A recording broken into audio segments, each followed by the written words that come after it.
कहानी का परिचय। किसी भी व्यक्ति की सफलता या असफलता उसकी आदतों और सोच पर निर्भर करती है।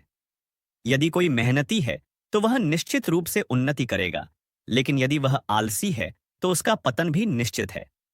यह कहानी एक ऐसे राजा की है जो अत्यधिक आलसी था, लेकिन जब उसने अपने आलस्य को त्यागा तो वह अपने राज्य का सबसे महान शासक बन गया। प्रथम अध्याय। आलसी राजा की कहानी की शुरुआत। बहुत समय पहले की बात है। एक समृद्ध राज्य में वीरपुर नामक नगर था। इस नगर पर राजा विक्रांत सिंह का शासन था। राजा बहुत ही आलसी स्वभाव का था। उसे अपनी जिम्मेदारियों की कोई चिंता नहीं थी। वह दिन भर महल में ही पड़ा रहता, स्वादिष्ट भोजन करता और संगीत संगीत सुनता। राजा के इस आलसी स्वभाव का प्रभाव पूरे राज्य पर पड़ा। मंत्रीगण जो भी महत्वपूर्ण निर्णय लेने के लिए राजा के पास जाते, राजा उन्हें टाल देता और कहता, कल देखेंगे, आज मुझे आराम करने दो। धीरे धीरे राज्य की स्थिति बिगड़ने लगी। सड़कें खराब हो गईं, किसान दुखी हो गए, सैनिकों का वेतन रुक गया और राज्य की जनता परेशान हो गई। लेकिन राजा को इन सब से कोई फर्क नहीं पड़ता था। द्वितीय अध्याय। राजा को आई मुसीबत। राज्य की बिगड़ती स्थिति देखकर पड़ोसी राजा रणधीर सिंह ने इस राज्य पर हमला करने की योजना बनाई। जब यह खबर वीरपुर के मंत्रियों को मिली तो वे तुरंत राजा के पास गए और बोले, महाराज, पड़ोसी राज्य हमारी कमजोरी का लाभ उठाकर हम पर आक्रमण करने वाला है। हमें तुरंत तैयारी करनी होगी। लेकिन राजा विक्रांत सिंह ने हमेशा की तरह कहा, अभी मुझे आराम करने दो, कल देख लेंगे। मंत्री निराश होकर लौट गए। धीरे धीरे सेनाओं की स्थिति कमजोर होती गई और अंततः पड़ोसी राज्य ने आक्रमण कर दिया। युद्ध के मैदान में वीरपुर की सेना कमजोर पड़ी क्योंकि राजा ने कोई तैयारी नहीं की थी। राजा को भागकर जंगल में शरण लेनी पड़ी। तृतीय अध्याय। आत्मचिंतन और बदलाव की शुरुआत। राजा विक्रांत सिंह जंगल में अकेला भटक रहा था। उसे अब समझ आ चुका था कि उसकी आलसी प्रवृत्ति ने उसे इस स्थिति में ला दिया है। वह बहुत दुखी था। एक दिन वह जंगल में एक वृद्ध साधु से मिला। साधु ने राजा को दुखी देखकर पूछा, राजन, तुम कौन हो और इस स्थिति में कैसे आए? राजा ने अपनी पूरी कहानी सुनाई। साधु मुस्कुराए और बोले, राजन, तुमने खुद ही अपनी बर्बादी का कारण बना लिया। यदि तुम मेहनती होते, अपने कर्तव्यों को निभाते, तो आज तुम्हारा राज्य तुम्हारे हाथ में होता। लेकिन अब भी देर नहीं हुई।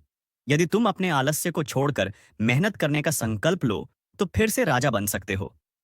राजा को यह सुनकर आशा की किरण नजर आई।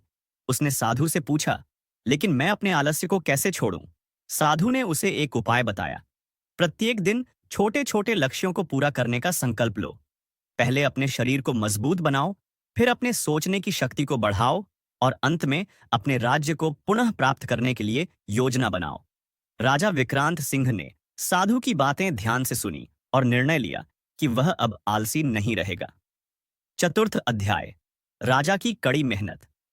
राजा ने अगले दिन से ही अपने शरीर को मजबूत बनाने की शुरुआत की। वह प्रतिदिन सुबह जल्दी उठता, व्यायाम करता और जंगल में उपलब्ध जड़ी बूटियों से भोजन करता। कुछ ही महीनों में उसका शरीर स्वस्थ और मजबूत हो गया।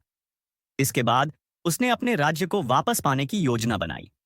वह जंगल में रहने वाले कुछ अनुभवी योद्धाओं से मिला और उन्हें अपनी सेना में भर्ती किया। धीरे धीरे उसने एक छोटी सेना तैयार कर ली। राजा अब दिन रात मेहनत करता। उसने घुड़सवारी, तलवारबाजी और युद्ध कला का गहन अभ्यास किया। अब वह पहले की तरह आलसी नहीं रहा, बल्कि एक मजबूत और परिश्रमी योद्धा बन चुका था। पंचम अध्याय। राज्य को वापस पाने की रणनीति। जब राजा को विश्वास हो गया कि वह अपने राज्य को वापस पाने के लिए तैयार है, तो उसने अपनी सेना के साथ एक गुप्त योजना बनाई। उसने अपने राज्य में छुपे वफादार सैनिकों और मंत्रियों को संदेश भेजा कि वे युद्ध के लिए तैयार रहें।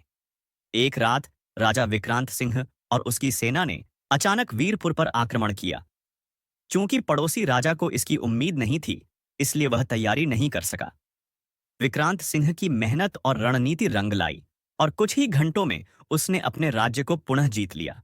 जब राजा रणधीर सिंह को हार का एहसास हुआ तो उसने आत्मसमर्पण कर दिया और वादा किया कि वह अब कभी वीरपुर पर हमला नहीं करेगा। षष्ठम अध्याय। राजा का नया जीवन। राजा विक्रांत सिंह ने अपने राज्य को पुनः प्राप्त करने के बाद सबसे पहला कार्य यह किया कि उसने राज्य के पुनर्निर्माण का आदेश दिया। उसने किसानों के लिए नई योजनाएं बनाई, सैनिकों का वेतन बढ़ाया और राज्य में कानून व्यवस्था स्थापित की। अब वह पहले की तरह आलसी नहीं था। वह प्रतिदिन सुबह जल्दी उठता, अपने मंत्रियों से चर्चा करता और जनता की समस्याओं का समाधान करता। जल्द ही वीरपुर फिर से एक समृद्ध राज्य बन गया। राजा ने एक पत्थर पर खुद के लिए यह वाक्य खुदवाया, आलस्य पतन की जड़ है, परिश्रम ही सफलता का आधार है। कहानी की सीख। इस कहानी से हमें यह सीखने को मिलता है कि आलस्य मनुष्य के पतन का कारण बन सकता है, लेकिन यदि हम संकल्प लें और मेहनत करें तो कोई भी कठिनाई हमें सफल होने से नहीं रोक सकती। राजा विक्रांत सिंह की तरह हमें भी अपने जीवन में आलस्य को त्याग कर मेहनत का मार्ग अपनाना चाहिए। तभी हम अपने लक्ष्य को प्राप्त कर सकते हैं। ऐसी और भी मोटिवेशनल स्टोरी के लिए चैनल को सब्सक्राइब एंड वीडियो को लाइक करें।